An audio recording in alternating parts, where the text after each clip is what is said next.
দেখায় আমাদেরকে। আমরা আইন বুঝি না, আমরা আইন বুঝি না। আমি এইখানে একে এখনই খুন করব, আমাকে ধরতে আসবে পুলিশ, তখন কোনো আইন থাকবে না। আর যারা প্রকাশ্যে খুন করে মিশামিশি ধরে খুনের বিচার দেখায়, আমরা বিচার বুঝি না।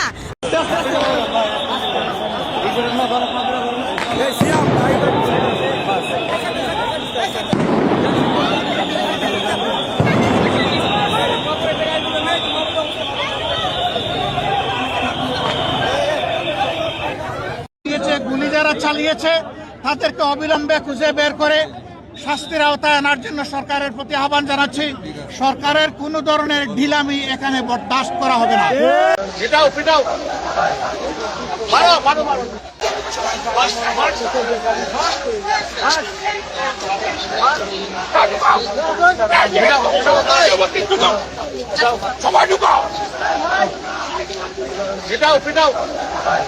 সময় দিলাম, এর মধ্যে আপনারা চলে যেতে, এই এলাকাটা ছেড়ে দিতে হবে। যাবো না, আমরা যাবো না, যদি কোনো বার্তা না আসে আমরা যাবো না।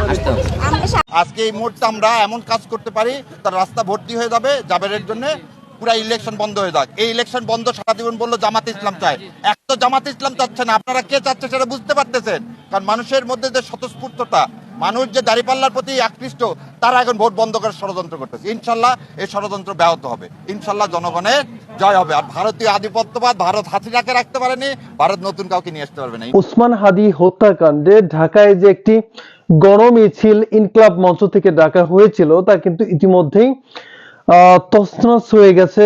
গোলাগুলি, ধাওয়া পাল্টা ধাওয়া উভয় পক্ষের মধ্যেই কিন্তু সংগঠিত হচ্ছে। জাতীয় নির্বাচনের আমাদের সময় কিন্তু খুবই সংকীর্ণ।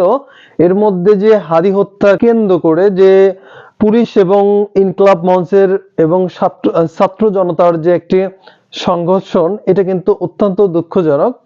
সে সাথে আমরা বলবো যে আগামী জাতীয় নির্বাচনে যে সরকারি গঠন হোক না কেন, অবশ্যই কিন্তু আমাদের একটাই দাবি, হাদি হত্যার বিচার সুনিশ্চিত করতে হবে। তো দিনে যে পুলিশের সাথে ছাত্র জনতার যে বাক বিতঙ্গ, এক্ষেত্রে পুলিশের ভূমিকা বা ছাত্র জনতার ভূমিকা আগামী নির্বাচনকে কেন্দ্র করে কতটুকু যুক্তিসঙ্গত আপনি মনে করেন, অবশ্যই কিন্তু আমাদের কমেন্ট বক্সে জানাবেন। আর ইতিমধ্যেই যারা আমাদের চ্যানেলটি সাবস্ক্রাইব করেছেন তাদেরকে অসংখ্য ধন্যবাদ। যারা এখনো আমাদের চ্যানেলটি সাবস্ক্রাইব করেননি, চ্যানেলটি সাবস্ক্রাইব করে ভিডিওতে একটি লাইক দিয়ে চলুন দেখে আসি আজকের ভিডিওর বিস্তারিত। দিল্লি না ঢাকা, যারা জামাতের নেতাকর্মী আছেন একটু উত্তর দিবেন। আমার ধারণা অধিকাংশ মানুষই লিখবেন ঢাকা ঢাকা, কিন্তু দিল্লিকে ছাড়া কি ঢাকা হয়? না, দিল্লিকে ছাড়া ঢাকা হয় না। কারণ ঢাকার তিন পাশ ঘিরে, অর্থাৎ বাংলাদেশের তিন পাশে যখন ভারতেরই বসবাস, সো ভারতকে ডিঙিয়ে বাংলাদেশ ভালো থাকতে পারবে না, আবার বাংলাদেশকে চোখ রাঙিয়ে ভারতও ভালো থাকতে পারবে না। আপনি নিশ্চয়ই একটু অবাক হচ্ছেন হঠাৎ করে কেন জামাতের আমির ডাক্তার শফিক সাহেব তিনি এই ঘোষণা দিলেন যে ক্ষমতায় গেলে ভারতের সঙ্গে সুসম্পর্ক গড়ে তোলা হবে। আলোচনাটা মাঝখানে একটু রসালো হয়েছিল যখন আমরা শুনলাম যে জামাত আমির যখন তিনি অসুস্থ ছিলেন তখন ভারতের দুই কূটনীতিক তার সাথে দেখা করেছেন, এমনকি বিষয়টা গোপনীয় রাখার জন্য এখানে একটা কথাবার্তা হয়েছিল। সো স্পষ্ট জিনিস কেন গোপনীয় হবে এ নিয়ে অনেক আলোচনা সমালোচনা মাঝখানে ছিল। এখন বিএনপিও ভারতের সাথে সুসম্পর্ক চায়, আওয়ামী লীগও সুসম্পর্ক রেখেছে, তবে অতিরিক্ত ছিল যে বন্ধুত্বের জায়গাটা কেমন হবে, যে আমি তার সাথে বন্ধুত্ব করা উচিত যার কাছ থেকে আমার সম্মানের জায়গাটা অথবা আমার যেটা প্রাপ্য হইতে পারে। 100-তে কোনোটা 95 বা ধরেন 98, কিন্তু 100-তে আমি 20 নিব আর আমি 100 দিব, এইটার কারণে কিন্তু মানুষের পছন্দ না, মানে ভারতের সাথে বাংলাদেশের যে সম্পর্ক ছিল। তো এর মাঝখানে আমরা বরাবরই জামাতের যে অবস্থান দেখছিলাম, বা জামাতের যারা নেতাকর্মীরা আছে কথায় কথায় বা তাদের যে জোট আছেন দিল্লি না ঢাকা, তো সবাই বলে যে ঢাকা ঢাকা। কিন্তু এখন জামাতের শফিক ভাই তিনি যখন বলেন যে ভারতের সাথে সুসম্পর্ক গড়ে তুলতে হবে, এখানে আপনার পররাষ্ট্র নীতি বুঝতে হবে। এখন আমরা যারা আমজনতা আছি, ছোট্ট উদাহরণ দিলে বুঝবেন, যেমন ফুটবলার লিওনেল মেসি অথবা রোনালদো অথবা আপনার পছন্দের যে কোনো খেলোয়াড়, তারা যখন বিদেশের মাটিতে বসে কোনো একটা ম্যাচ খেলে, আমরা চা দোকানে বসে আরে ধুর বেটা, হ্যাঁ 5টা দেওয়ার কথা ছিল ডাইনে, দিয়ে দিছি বামে। আমাদের মধ্যে মনে হয় যে আমরা মেসির গুরু, এখানে চা দোকানে বৈশা বৈশা চা খাচ্ছে আর খেলা শিখাচ্ছে। ধুর বেটা, খেলাটা কিটা খেললো, খেলতেই পারে না, আছে না? আছে।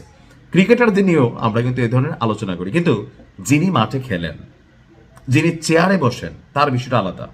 আপনাদেরকে একটু সহজ করে দিচ্ছি। আমাদের এখন এই মুহূর্তে যে ধর্ম উপদেষ্টা আছে খালেদ ভাই, হেফাজত ইসলামের সম্ভবত তিনি, কয়েক মাস আগে মদের লাইসেন্স দেওয়া নিয়ে তিনি একটা কথা বলছিলেন যে আপনি যদি 20-12 হজ করে আসেন, আপনি যত বড় ধর্মমন্ত্রী হন, স্বরাষ্ট্রমন্ত্রী হন, যত 5 ওয়াক্ত নামাজি পরহেজগার, কিন্তু আপনি যখন এই চেয়ারে বসবেন আপনাকে মদের লাইসেন্স দিতে হবে।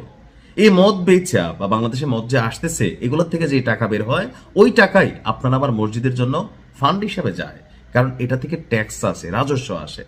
তা আমার এই কথাগুলো বলার মেইন কারণ যেটা হচ্ছে, আমরা যারা আমজনতা আছি, সাপোর্টার আছি বা দলগুলোকে সাপোর্ট করি, হ্যাঁ, তো আমরা যতটা সোজা মনে করি বা আমরা মনে করি যে ভারত বাদ দিয়ে বাংলাদেশ আমরা এই করে ফেলবো, অথবা যে কোনো একটা দেশের সাথে, বিশেষ করে যখন আপনার প্রতিবেশী, আপনি চাইলেই বদলাই দিতে পারবেন না, তাই না? এটা তো কোনো ফ্ল্যাট না যে অন্য একটা জায়গায় গিয়ে ফ্ল্যাট কিনে ফেললাম। কিন্তু প্রতিবেশী রাষ্ট্রকে আপনাকে হজম করতে হবে, তাদের সাথে সুসম্পর্ক গড়ে তুলতে হবে। তবে ওই যে ভিডিওর প্রথমে বললাম, সম্পর্কের মানে এমন না আমি খালি দেবো ভাই আর তুমি খালি নিবা, বর্ডারে মানুষ মারবে আর আমরা বলবো যে আমাদের তারা গরু সুর। এই বিষয়গুলো নিয়ে আমাদের অলওয়েজ আপত্তি। যারা আমার ভিডিও দেখেন, আমি সবসময় এই নীতিটারই বিরোধিতা করি যে প্রতিবেশী আমরা, ভালো সম্পর্ক তৈরি করবো আমরা, সব ঠিক আছে, কিন্তু সীমান্তে যদি কোনো হত্যাকাণ্ড হয় সেটার বিরুদ্ধে বাংলাদেশকে কথা বলতে হবে।